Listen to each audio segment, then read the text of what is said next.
नमस्कार, जय हिंद दोस्तों। स्वागत है आपका अपने YouTube channel important MCQ by Sandeep में। दोस्तों डीएलएड थर्ड सेमेस्टर मैथ की तैयारी के क्रम में आज हम आपके सामने फिर से 10 प्रश्नों का मॉडल पेपर लेकर आए हैं, प्रैक्टिस सेट नंबर 6। इसमें ऐसी तैयारी कराएंगे कि आपके गणित में 25 में 25 आएंगे डीएलएड की परीक्षा में। तो वीडियो को शुरू से लेकर अंत तक जरूर देखो और जो जो वीडियो में बताया जाए वो सब अच्छे से फॉलो करो, अच्छे से तैयारी करो। 25 में 25 नंबर लाने से कोई नहीं रोक सकता। तो चलिए शुरू करते हैं आज का वीडियो। पहला क्वेश्चन आपके सामने रखा हुआ है, A अनुपात B दे रखा है 5:11, B अनुपात C दे रखा है 7:9। तो हमें निकालना क्या है, A अनुपात C निकालना। तो A अनुपात B दे रखा है 5:11, B अनुपात C दे रखा है 7:9। तो इन सभी को हम एक साथ लिखेंगे तो हमें A अनुपात C का मिल जाएगा। देखो ध्यान से, जब हम A अनुपात B लिखें तो B के नीचे B लिखें B अनुपात C। क्लियर हो गई बात। अब इसको देखो कैसे अप्लाई करेंगे। A अनुपात B है 5:11 और B अनुपात C यानी 7:9। क्लियर हो गई बात। अब इसको हम एक साथ A अनुपात B अनुपात C कैसे लिखेंगे वो देखो। ये हमने लिख दिया A अनुपात B अनुपात C। यहाँ पर देखो ये B यहाँ 11 है और यहाँ पर 7 है, तो यानी इन दोनों को हम एक जैसा बना ले। पहले यहाँ पर 11 है, यहाँ पर 7 है, तो एक जैसा बनाने के लिए हमें क्या करना होगा, 7 का 11 में मल्टीप्लाई कर दें। जब 11 में मल्टीप्लाई करेंगे तो 5 में भी मल्टीप्लाई करना पड़ेगा। उसी तरह 11 का 7 में मल्टीप्लाई कर दें। जब 7 में मल्टीप्लाई करेंगे तो 9 में भी करना पड़ेगा। देखो कैसे होगा। सबसे पहले हम 7 का मल्टीप्लाई 5 में करते हैं, 7 5 35, 7 और 11 का मल्टीप्लाई होगा तो 77 आएगा। अनुपात, अब 11 का 7 में मल्टीप्लाई हो गया तो 11 का 9 में मल्टीप्लाई करेंगे तो आएगा 99। यहाँ पर पूछ क्या रहा है, A अनुपात C पूछ रहा है। तो A अनुपात A की वैल्यू कितनी है 35 और C की वैल्यू कितनी निकल के आई 99। बड़ी आसानी से A अनुपात C निकल आया। कभी कभी क्वेश्चन में पूछा जा सकता है कि A अनुपात B अनुपात C कैसे निकलेगा या इसका मान क्या आएगा। तो आप यही करो, सबसे पहले देखो दोनों में कॉमन क्या है। इसमें B कॉमन है दोनों में, एक में 11 दे रखा है वैल्यू, एक में 7 दे रखा है। तो सबसे पहले B को आप बराबर कर लो। बराबर कैसे करेंगे, ये जो नीचे वाला है इसका इन दोनों में मल्टीप्लाई कर दो। क्लियर हो गई बात। तो यहाँ पर मल्टीप्लाई करने के बाद 7 5 35 और 11 से 77। तो इसके बाद हमें B की वैल्यू मिल गई, A की नई वैल्यू मिल गई। ठीक है। अब जब B अनुपात C में आएंगे तो 11 का 7 में हमने मल्टीप्लाई किया, ऑलरेडी हमारे पास 77 रखा हुआ है, यानी B की वैल्यू हमारे पास आ चुकी है। अब हमें C की वैल्यू निकालनी। अब 11 का हम 7 में मल्टीप्लाई किए तो 77 मिला। अब उसी 11 का 9 में भी मल्टीप्लाई करना पड़ेगा, तो 11 9 99 हो गया। तो आपके पास A B C तीनों की वैल्यू आ गई। अब यहाँ पर आपको A अनुपात C पूछ रहा है तो आप A अनुपात A की वैल्यू उठा लो और C की वैल्यू उठा लो, आंसर आपका आ गया। क्लियर है बात। नेक्स्ट क्वेश्चन पर आते हैं, कौन सा अनुपात बड़ा है। बड़ा आसान क्वेश्चन है, लेकिन जल्दी जल्दी जिसको आता है बस वही कर पाएगा, वरना ऐसे कोई नहीं कर पाएगा। 5:8 बड़ा है या 7:10, कैसे चेक करेंगे इसको। हम लोग अंश और हर के फॉर्मेट में लिख लेते हैं। ठीक है, 5/8 और 60/10। हमें यहाँ पर क्या करना, कैसे पता करें कि ये अनुपात कौन सा बड़ा है। तो इन दोनों का हर बराबर कर लो। इन दोनों का हर क्या कर लो, बराबर कर लो। बराबर कैसे होगा, 8 का यहाँ 10 में गुणा कर दो और यहाँ पर 10 का 8 में गुणा कर दो, तो इनके जो हर हैं वो बराबर हो जाएंगे। लेकिन अगर इसमें हम 10 का गुणा कर रहे हैं तो हमें ऊपर भी 10 का गुणा करना पड़ेगा। यानी जो भी करेंगे, गुणा करें, भाग करें, घटाना, जोड़ना, जो भी है हमें दोनों में करना पड़ता है। तो जब हम यहाँ पर 10 का गुणा कर रहे हैं तो ऊपर भी 10 का गुणा करना पड़ेगा। 10 5 50, 10 8 80। इसी तरह यहाँ पर हमें 8 का गुणा किया है, 10 8 80, तो ऊपर भी 8 का गुणा करो, 8 7 56। अब इन दोनों में देखो हर बराबर हो गए। अब जहाँ पर अंश बड़ा है वही अनुपात बड़ा होगा। यहाँ पर ध्यान से देखो, यहाँ पर 56 है, यहाँ 50 है, तो ये वाला बड़ा है, यानी 7:10 इन दोनों में बड़ा होगा। तो ये बात क्लियर हो गई कि कौन सा अनुपात बड़ा है। इसको एकदम आसान तरीके से सॉल्व कर सकते हैं अगर ये परीक्षा ऑप्शन, ये वाला क्वेश्चन अगर ऑप्शन वाले फॉर्म में आ जाए कि मतलब ABCD दे रखा हो और आपको बताना हो कौन सा अनुपात बड़ा है। तो 5:8 है, 7:10 है। सीधा सीधा आप क्या कर लो, गुणा कर लो, इसका इसमें गुणा कर लो, 10 पचे 50, इसका इसमें गुणा कर लो, 8 सत्ते 56, सॉरी 8 सत्ते 56। तो ये क्या हो जाएगा, कौन सा बड़ा, 56 वाला बड़ा। इसका मतलब ये अनुपात बड़ा है। कभी कभी ये भिन्न के फॉर्म में दे सकता है, जैसे अब 5:8 ना दे के बोल दे 5/8, 7/10, इन दोनों भिन्नों में कौन सी बड़ी है। तो इसमें भी यही ट्रिक फॉलो होता है, नीचे वाले का ऊपर वाले में गुणा कर दो, इधर नीचे वाले का इस वाले ऊपर में गुणा कर दो, आपको दोनों भिन्नों में पता चल जाएगा कौन सी भिन्न बड़ी है। नेक्स्ट क्वेश्चन पर आते हैं। नेक्स्ट क्वेश्चन पर बढ़ने से पहले आपसे हम एक क्वेश्चन पूछना चाहते हैं। इस क्वेश्चन का आंसर आप नीचे कमेंट में बताओ। बहुत ही आसान क्वेश्चन है। घन का आयतन 27 घन सेंटीमीटर है। अब घन की कोर की माप आपको बतानी है। बहुत ही आसान क्वेश्चन है। अगर आप इसको नहीं कर पाए तो फिर आपकी तैयारी बड़ी कमज़ोर चल रही है। इसका आंसर नीचे कमेंट में बताएं अगर आपको आता है। अगर नहीं आता है तो आप और ज़्यादा मेहनत करें और फिर जब आपको आ जाए तब आप इसका आंसर नीचे कमेंट में बताइएगा। लेकिन अगर आता है तो फटाफट कमेंट में इसका आंसर बताइए। प्रश्न संख्या 3 यहाँ पर है। 1800 को 3 भागों में बांटना है, आ बा सा, और अनुपात दे रखा है 5 6 7। इसको हम 3 भागों में बांट रहे हैं, आ बा और सा, और तीनों का रेशियो क्या है, 5 6 7। ठीक, अब ये समझो इन तीनों को डिवाइड करके इस रेशियो में बांटा गया है। 1800 हैं, 1800 को डिवाइड करके इन तीनों रेशियो में बांटा गया है। तो यहाँ पर ये कुल है, ठीक है, और इसको हमने यहाँ पर 3 भागों में बांट दिया है। तो हमें क्या करना होगा, हमें इन तीनों को जोड़ लेना होगा। इन तीनों को जोड़ेंगे, 5 6 11, 11 और 7 18। तीनों को जोड़ने पर हमें क्या मिला, 18। तो 1800/18 यानी 1 की वैल्यू निकल के आपके पास आ गई 100। तो आ का अनुपात कितना था, 5। तो जो आ के पास वैल्यू जाएगी 100 × 5 = 500। क्लियर हो गई बात। इसी तरह बा की वैल्यू है 6, 1 की वैल्यू निकली है 100, तो बा की वैल्यू कितनी हो जाएगी, 600। सा की वैल्यू है 7 और 1 की वैल्यू निकल के आई है 100, तो सा को कितने मिलेंगे, 700। क्लियर हो गई बात। आ को मिलेगा 500, बा को मिलेगा 600 और सा को मिलेगा 700। ऐसे क्वेश्चन में हमेशा अनुपात को जोड़ लो और जो भी जोड़ने पर आए जितना टोटल है उससे डिवाइड कर दो, तो तुम्हें 1 की वैल्यू पता चल जाएगी। क्लियर। जब 1 की वैल्यू पता चल जाएगी तो हम 5 की भी वैल्यू निकाल सकते हैं, 6 की भी निकाल सकते हैं और 7 की भी निकाल सकते हैं। तो इस तरह आपने तीनों की वैल्यू निकाल ली। नेक्स्ट क्वेश्चन है, समुच्चय V = AEIOU बोल रहे हैं कि इसका वर्णन करो।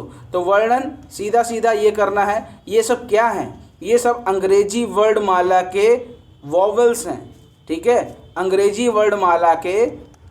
इसमें कुछ नहीं करना, सिर्फ 1 नंबर का क्वेश्चन आता है। इसमें सीधा सीधा आपको लिखना है अंग्रेजी वर्णमाला के सभी स्वर हैं।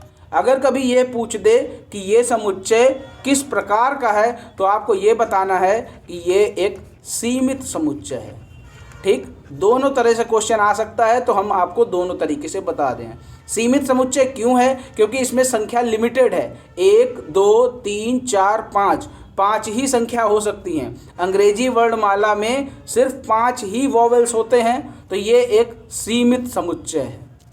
नेक्स्ट क्वेश्चन पर आते हैं। क्वेश्चन नंबर 5, 99 से बड़ी 2 अंकों की प्राकृतिक संख्याओं के समुच्चय का प्रकार लिखो।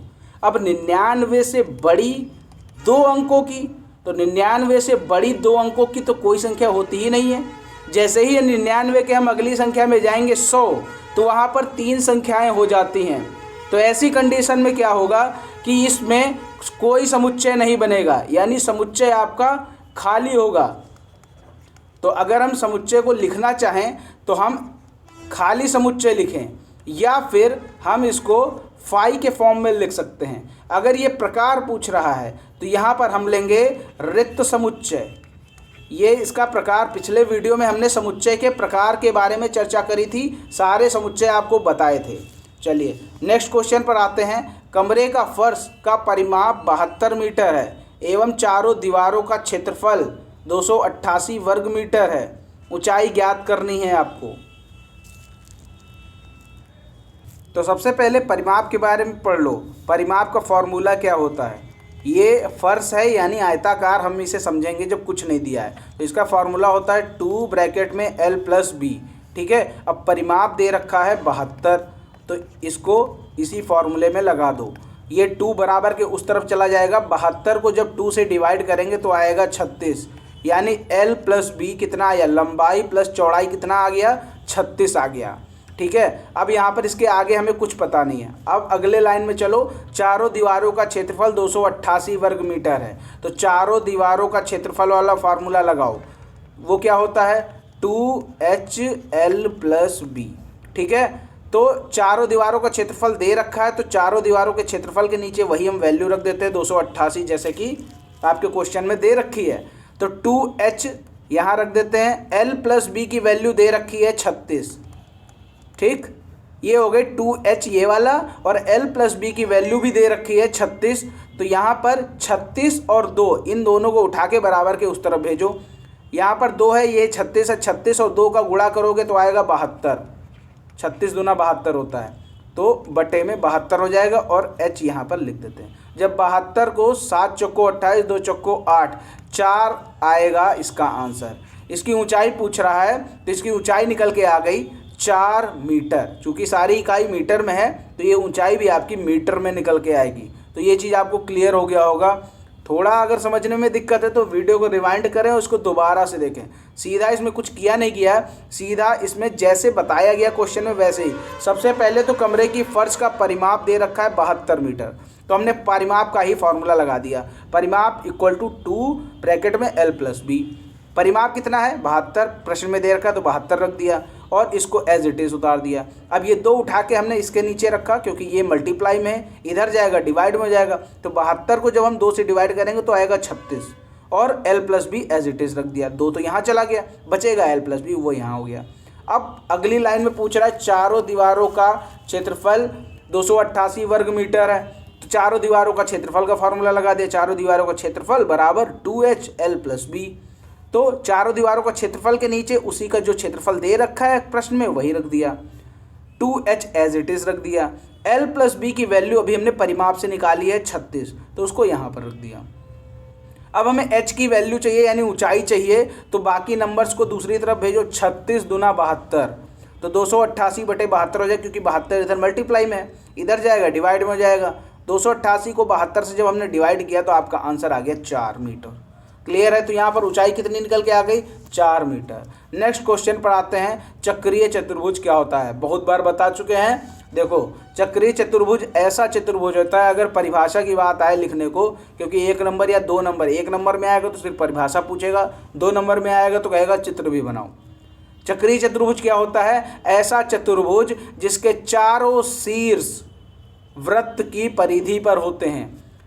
चक्रीय चतुर्भुज ऐसा चतुर्भुज होता है जिसके चारों शीर्ष वृत्त की परिधि पर होते हैं। बस इतना, ये 2 लाइन का आपको लिख देना स्टेटमेंट, यही इसकी परिभाषा है। अगर कभी कहते चित्र भी बनाओ तो चित्र बना देना, और ABCD मार्क भी कर देना। ठीक है, ABCD चारों कोनों पे। क्लियर, आगे देखते हैं अगला क्वेश्चन क्या है। वृत्त को किसी बिंदु से, वृत्त के किसी बिंदु से कितनी स्पर्श रेखाएं खींची जा सकती हैं। तो वृत्त के स्पर्श रेखा क्या होती है, मान लो ये आपका वृत्त बना हुआ है और ये बिंदु है। अब यहाँ से कितनी स्पर्श रेखा खींची जा सकती है आपको बताना है। ये खींची गई, कितनी खींची जा सकती हैं, तो आप जब भी खींचेंगे एक बिंदु पकड़ लो और इससे आप मात्र एक रेखा ही खींच सकते हो। ठीक, जब भी स्पर्श रेखा की बात आएगी तो मात्र आप एक स्पर्श रेखा एक बिंदु से या किसी एक बिंदु से खींच सकते हो। ठीक है, नेक्स्ट क्वेश्चन पर आते हैं। 48, 30, 31, 30, 35, 37, 30, 35 का बहुलक क्या होगा। बहुलक वो संख्या होती है जो उन नंबर्स में सबसे ज़्यादा बार आई हुई होती है। तो यहाँ पर सबसे ज़्यादा बार कौन सी संख्या आई है, वो आई है 30। आप यहाँ पर देख सकते हैं 30 जो है वो 3 बार आया है, और बाकी कोई भी नंबर 3 बार नहीं आया, बाकी सब उससे कम ही बार हैं। 35 2 बार आया हुआ है। ठीक है, 31 1 बार, 37 1 बार, 48 1 बार। बहुलक का अर्थ ये है कि जो संख्या सबसे ज़्यादा बार आ जाए।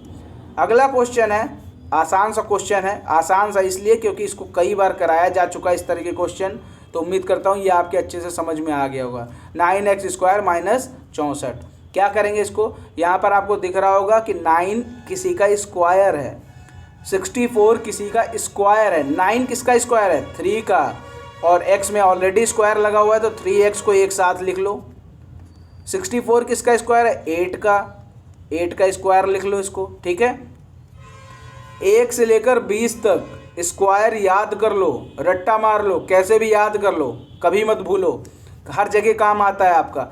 3x² 8 स्क्वायर, ये फॉर्मूला बन गया a square minus b square, a plus B और a माइनस बी, ये इसका फॉर्मूला होता है। तो 3x प्लस 8 एक ब्रैकेट में, दूसरे ब्रैकेट में 3x माइनस 8। क्लियर हो गई बात। देखो बड़ा आसान सा क्वेश्चन था, 2 नंबर या 1 नंबर में पूछा जा सकता है, तो हर चीज़ की तैयारी कर लो, कोई भी क्वेश्चन ऐसा ना रह जाए जो आपको आता ना हो। क्लियर। अब इसका आंसर आपको बता देते हैं। वैसे तो बहुत लोगों ने इसका आंसर दे दिया होगा, फिर भी मैं इसका लास्ट में आंसर बता देता हूँ। घन का आयतन 27 घन सेंटीमीटर है, घन की कोर बताओ। तो घन का जो आयतन का फार्मूला होता है वो होता है a³। ठीक, आयतन कितना दे रखा है, 27, घन का आयतन के नीचे 27 लिख दिया, a³ इसको एज इट इज़ रख दिया। अब यहाँ से क्यूब हटाएंगे तो 27 का क्यूब रूट लग जाएगा। ठीक, तो ये 27 किसका क्यूब होता है ये आपको पता होना चाहिए, ये 3 का क्यूब होता है। 3 × 3 × 3 कितना आता है, 27 ही तो आता है। तो 27 क्या होगा, 27 ये 3 का क्यूब है। क्लियर हो गई बात। तो यहाँ पर घन की कोर क्या निकल के आ गई, वो निकल के आ गई 3 सेंटीमीटर। अब यहाँ घन सेंटीमीटर में आयतन दे रखा है तो ये हो जाएगा 3 सेंटीमीटर। उम्मीद करता हूँ कि ये चीज़ आपको अच्छे से पता होगी, और नहीं पता है तो अब पता हो गई होगी। और बाकी जिनको पता था उन लोगों ने पहले से ही इसका कमेंट में आंसर दे दिया होगा, और जिसको नहीं पता था वो अब पता कर लेगा। उम्मीद करता हूँ कि ये मॉडल पेपर आपको अच्छे से समझ में आया होगा। किसी भी डिमांड को नीचे लिख सकते हैं कि आप क्या पढ़ना चाहते हैं, उसका वीडियो भी मैं आपको लगातार प्रोवाइड कराऊँगा। DLED की परीक्षाएँ आपके मई लास्ट में हो सकती हैं, तो इसलिए तैयारी अपनी पूरी रखें। मिलते हैं अगले वीडियो में नए मॉडल पेपर के साथ। तब तक के लिए जय हिंद, जय भारत।